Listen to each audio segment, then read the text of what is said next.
Hi folks, and welcome back to the channel. I just thought I'd continue to bore you after an absence of a while and give you an update on how the hurricane is faring now that we've been traveling for about 5.5 months. The very first issue that I had with the hurricane, and this was on pickup, was that the wiring was not done correctly by the factory. The fuse cover was just taped on. The red arc system wasn't functioning through the control panel, and the TV point, 12 volt point for the TV wasn't working. The TV point wasn't connected or has no power going to it. I have decided that I'm going to let the factory deal with this. And when we make our way around to Melbourne, before I get there, I'll give them a few months notice to book in so that they can take a look at it. The wiring for the red arc is going to be a major issue because they simply bypassed it. I don't know who their contractors are. They are either not used to the red arc system, or they just took the easy way out and bypassed it and only used the red arc for charging. And even then, the charging circuit isn't properly wired. This has now been confirmed by Red Arc, who have been really useful and who have been helping me troubleshoot all the different issues that I have been experiencing with the van because of wiring issues from the factory. The next couple of issues were in relation to appliances in the kitchen. One was the range hood. The very first time we used it, it was perfect. However, when we tried to switch it off after using it, we couldn't switch it off. No matter which button we pressed, nothing happened. And we just kept pressing all the different buttons, and eventually it just went off on its own.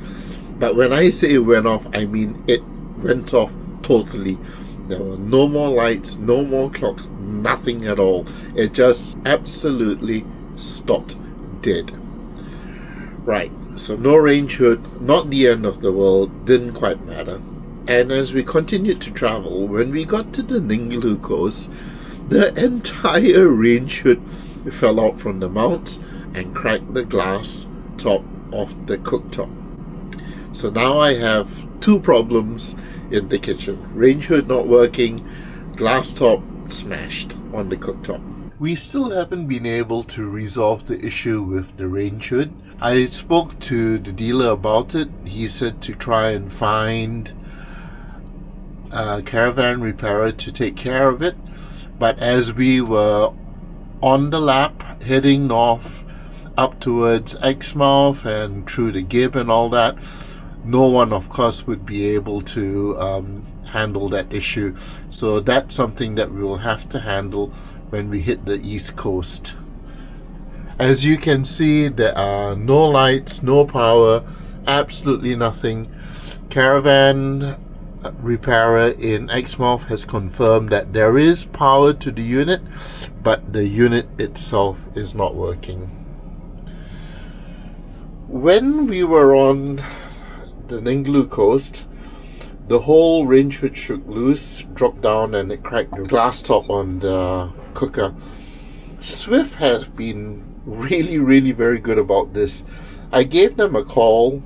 They put me across to Fab, who said, look, we will get one sent out to you, and all you got to do is install it yourself instead of waiting a few months to get to a repairer on the East Coast. He explained to me, first thing you do is to simply remove the griddle, and there are 3 screws here on either side, and again another 2 in here on either side. And once you remove all of that, you can lift the back of the unit up and access the screws which are on the side in here. This is the setup that I have in my Hurricane, which might be different from yours. but there's a very small gap over here. You need a really short screwdriver to release that screw. No gas lines need to be disconnected, no electrical lines need to be disconnected, and we've gone ahead and fixed it. Really happy with the new glass top. Now I just have to find something to protect it with. If you folks have watched my earlier videos, I think you'll be aware that I had an issue with the water heater ejecting itself from the caravan, and that's because it was screwed directly into the composite skin, which is really thin, and the screws didn't bite. I had to do a bush fix when I was off-grid and managed to get some scrap pieces of double flange sail track, which I siliconed onto the composite skin, and that way, with the silicone holding the sail track, I was able to then screw in the water heater unit into the aluminium flange of the sail track, the other side of that. These screws here were to simply provide enough pressure to let the silicone get a good grip, to make sure that I had a minimum silicone gap in there. The less silicone you use, the finer the film is, the stronger the glue joint is. This has now survived the gib. It has had no issues, including some of the tracks that we did up in Litchfield National Park, and it has not come out at all. So that is something to look at if you've had any issues. I don't expect you guys to have any issues with the water heater leaving the caravan unless you are doing off-road and off-grid traveling. If you're on the tarmac all the time, I think it would be fine.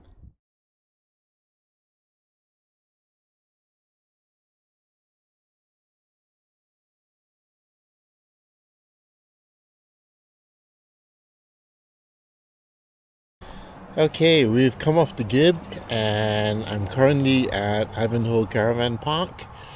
Chose this particular one because it allows you to wash your car and your van here. And while washing the van, I have discovered that the light fitting has come off. Now, this light fitting was mounted again straight into the composite side, and what they did was they silicone the fitting to the vinyl wrap instead of to the composite skin. So when that screw gave way, the vinyl wrap came off and the silicone was holding it to the vinyl wrap, and the vinyl wrap was strong enough that it didn't tear, but it was now hanging down. And this is the reason why the light fitting didn't hold. They used a countersunk screw, but the last, I think, almost 1 centimeter of it has no tread. So when they put it through to the light fitting and screwed it in, it went all the way tight to just past the threaded area, and then it had no more grip. So there was nothing holding it to the composite skin. The screw threads were simply in the foam. Way to go, Crusader. Oh, I must say though, they did use silicone to try and waterproof it to the vinyl wrap. So to fix that, I had no choice. I had to cut the vinyl around the leg of the lamp, and I glued in another piece of aluminium there, and once that was glued in tight, I screwed the lamp back into the aluminium piece so that the screws would have some bite, and it's held up really well since. We did bungles and up at Litchfield National Park, and we haven't had any issues with it. Just to give you guys a little tip if you're making a bracket to do a fix similar to mine, I've got two holes over here. This one here is 3.2, so that the screw that I'm using will hold to the aluminum plate. This one here is 4.5, so that the screw will simply pass right through. The reason I'm doing that is because I want to pull the plate towards the fiberglass skin. So I'm going to make a smaller hole in the fiberglass skin so that the screw will actually hold into that and pull against this plate, so that the Sikaflex that I put behind on this side will actually stick to the composite skin. Drill the holes before you cut the bracket to length. You're going to need 2 mirror image pieces of this. This, by the way, is the same piece that I used to fix the drawer, to make the drawer latches. These are the slides, the U-channel slides for the table mount that comes with the Hurricane or Force, and maybe the rest of the CRV range as well. Our awning has had quite a bit of a workout. We've been on the road now for 5+ months, and it started to be really difficult to wind up. So what I've done is I've shot WD-40 into that area there and up in here as well, and together with that side on both sides of the awning frame, and it seems to be working a little better. I do that every couple of weeks just to keep everything running smooth. I also suggest that if you go on gravel tracks at all, that you oil these 3 points, the hinge points in there, and the winder, because they tend to get a little sticky with all the grit and all. I flush it out every chance I get and then re-grease it as well. We were on the Gib when the microwave died. Donna Marie had put something in it to microwave, and the moment we started it, it started to go crazy. It was buzzing and arcing, and there was this burning smell from it. Lucky for us, she was brave enough to reach forward and actually switch it off. If she hadn't, I think there would have been a lot more damage to the van. And the reason why I say that is because when we removed it, this is what we had found. There were a whole bunch of screws in there that were left over from the install. And my suspicion is, when the microwave was bouncing up and down, one of the small screws or bits of wire that was left behind during the install got into the bottom of the microwave where there were lots of venting holes. And this must have caused a short, because if you take a look at this picture, this is the bottom of the microwave. There was such a strong arc that the bottom of the microwave melted.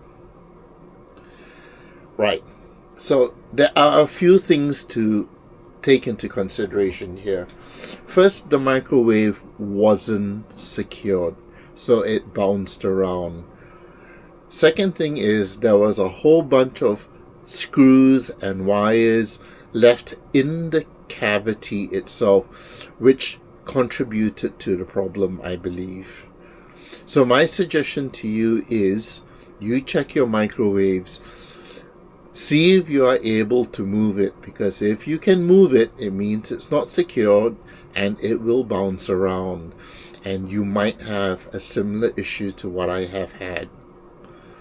Since I've got the replacement, I have made sure that I have padded both sides of the microwave in non-vented areas and the top as well, to prevent the microwave from bouncing as we go down corrugated roads.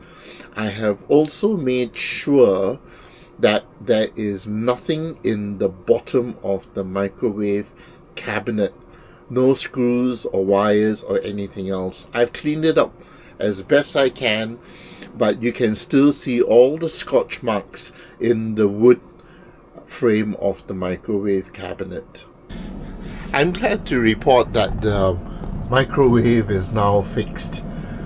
I called NCE and told them what had happened. They asked for some information and they said no problem, they will send me out a microwave. When we were on the way to Home Valley while on the Gib, it was a slow, rough ride. When we got to Home Valley, I found that we had no 240. The inverter wasn't working. I had all the 12 volt but no 240. So we pulled the bed, or we pulled the mattress off the bed to take a look inside, and what I had found was that all the plugs from the inverter had come off, and I thought this was really odd. I reached down to touch the inverter and I realized that the whole inverter was loose.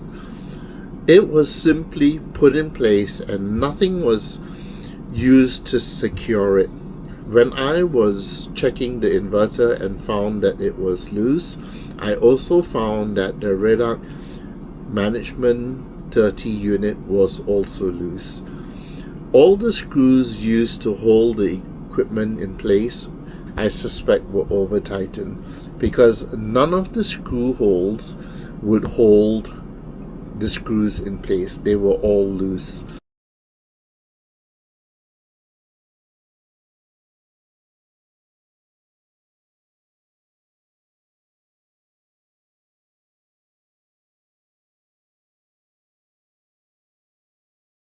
If you recall, I had an issue with the water heater unit where on gas I couldn't get it to light and stay on. You could hear it ignite, but then what happens is the gas would go off and I would get a constant blinking light at the switch. I called Swift, and again Swift put me on to Fab, and Fab told me there could be a chance that there was dirt in the line blocking the burner, and he told me how to go about taking it all apart and cleaning the burner. Now, I'm not going to give the instructions down here. If you have a problem with it, please call Fab. He will be able to give you the correct technical information for the model you have in particular. I am not an expert. All I did was follow his instructions accordingly, and my water heater has been working since. It's not been an issue. So I do believe his diagnosis of dirt in the line is accurate. I have actually managed to confirm that that was the issue, because when I finished my first tank of gas and put it on to the second, I had a major leak at the diverter. Not at the gas tank itself, but where the gas tank hose connects to the regulator on the van. For the first tank, it was not an issue, but the moment I turned it to the other side and switched on the gas was leaking. So I had to switch it back off. The temporary fix was easy. All I did was switch the gas tanks around because it was obvious that the leak was from the hose connection to the tap, the regulator tap. I reported this to Crusader Caravans, and gas leak being a serious item, they told me, look, get any qualified person to take a look at it. And I had this looked at in Broome. The gas fitter down there took one look at it, confirmed that it was a leaking fitting, and he pulled the fitting and he showed me, and I was really shocked because of the amount of dirt and grit that was on the fitting itself. He said that it wasn't clean before all of this was put into place, and I suspect that the gas line had dirt in it. So he cleaned it all and reinstalled it, did a pressure test, and I've not had an issue since. On one of my earlier videos, I think you might have seen that I had a problem with Anderson plugs coming loose. Well, I think the biggest issue is that the plugs used were not original Anderson plugs. They were aftermarket lookalikes. The real Anderson plugs and the connectors are very difficult to take apart, and they don't come loose easily. What I have done is I've gone ahead and I've ordered some Wales clips. They basically screw into this side of the Anderson plug. When you connect it, this catch locks onto the other Anderson plug and it doesn't come out. This has made for a very secure connection, and it gives a little more confidence, because when I first lost connection on the Anderson plugs, the first plug that was destroyed was the main gray one, which was power to the van. The second one that I lost was for the brake controller, and the third one that I lost was for the caravan unit. So at least now I've got a secure connection on all of them. When the Anderson plug for the charger unit in the van came off, it simply meant that I didn't have a full charge in the van at the end of that road trip. When the brakes came out, now that was a bit more dangerous, because it would mean that I would have no brakes. And when the caravan came out, we were on dirt road, and we ended up with a very dusty van. If you guys have an insect problem at night when you put on the lights, my suggestion to you would be to do an Ember lens conversion. What I have done here, instead of buying new LEDs with an orange globe, I simply went to Auto Cheap and got the Ember lens repair kit, and I've just gone ahead and pasted it over the lamps together with that in the main bedroom area. Yes, it looks like crap. In daytime you've got these orange strips, or you've got these orange dots on the roof, but I'm willing to put up with that because we have a lot less bugs now. In fact, since we've done it, we've not had any bug issue inside the van at night when the lights are on.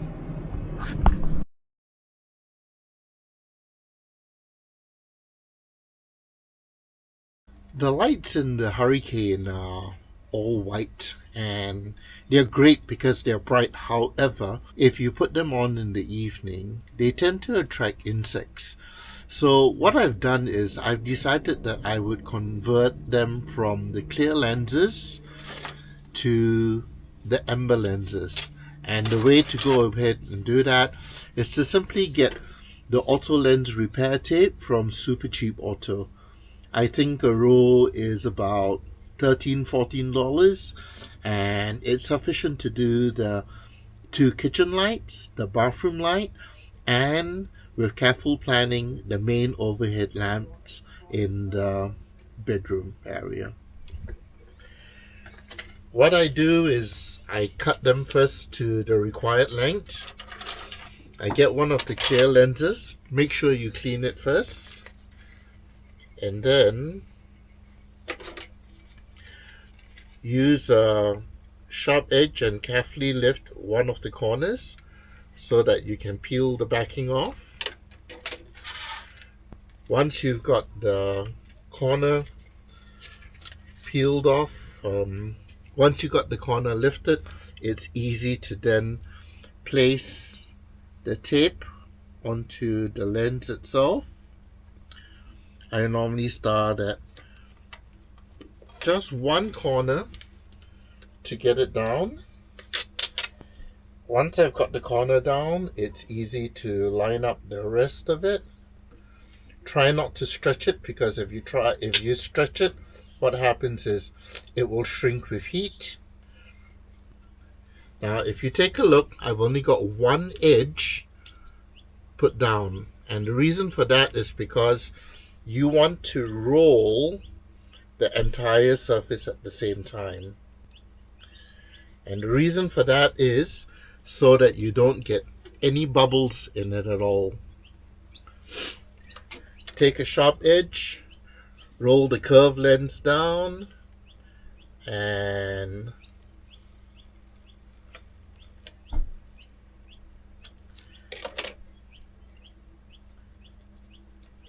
cut the excess off. And there you have it, amber lens. With the balance of the strip, since the film is actually wider than the lens itself, I go ahead and use the strip. I don't waste it. Alright, and it will cover half a lens. So when you do another one and you have the balance, you can go ahead and put it on and you will get a full lens. So from one strip of tape that you cut, you can get one full lens and one half lens. There are a total of 6 lenses, so this works out really well, and you have just enough tape to do the van. And there you have it, all lens covers done. When we started traveling with the van, Donna Marie kept telling me that along the edge of the fridge, she kept getting a white powder and she couldn't figure out what it was. Well, we found out when we were on the gig. The entire front panel was moving.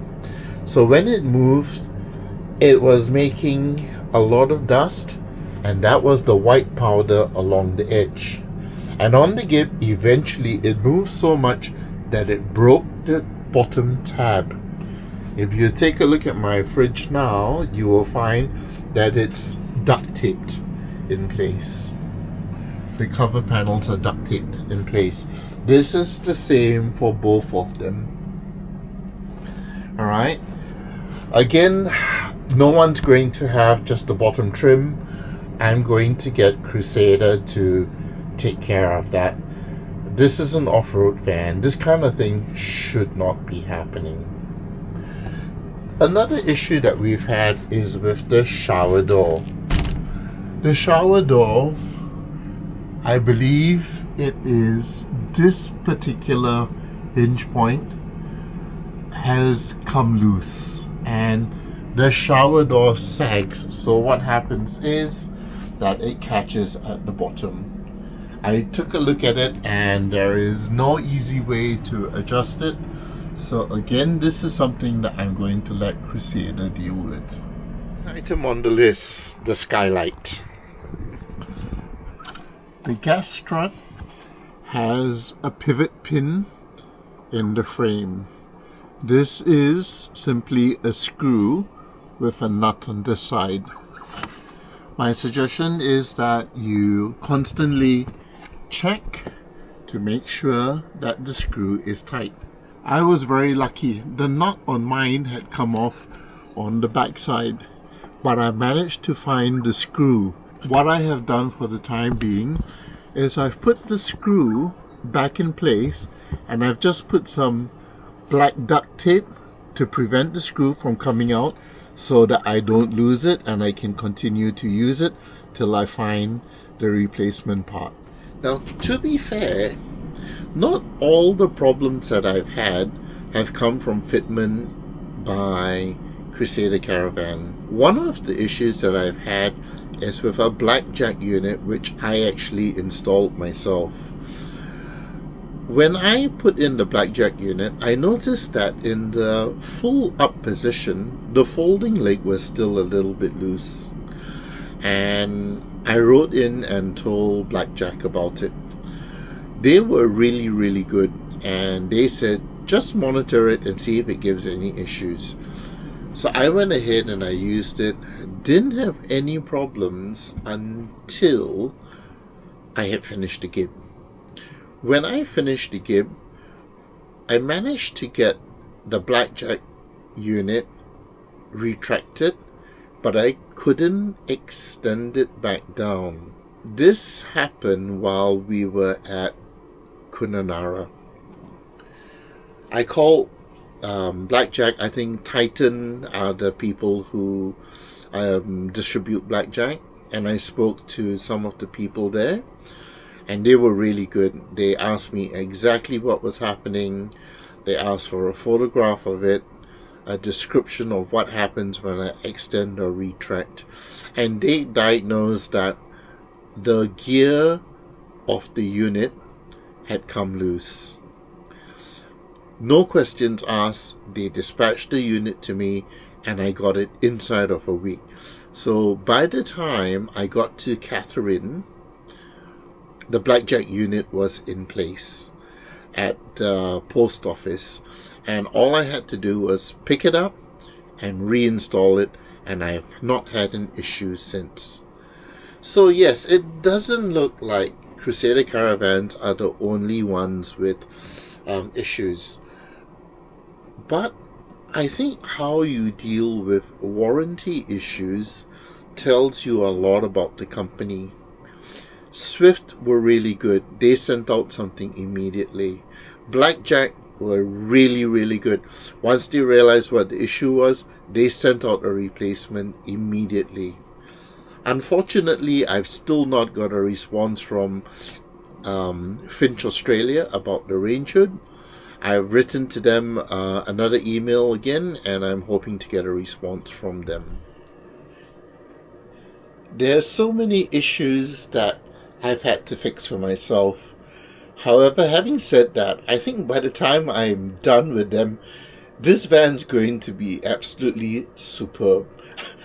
I mean, so far, all the things that I have fixed have continued to function really well, and I just need some of the other items done, and hopefully Crusader will come to the party to help me resolve all the issues that I have with the van so that it can be used as advertised.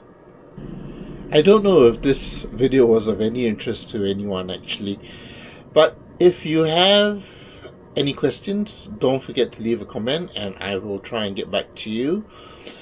And if you have any interest in the video at all, please hit the like and subscribe button, and I will continue to do the updates as I'm on a lap at the moment, and I am sure there are going to be heaps of things that will come up. Cheers. Thanks for watching.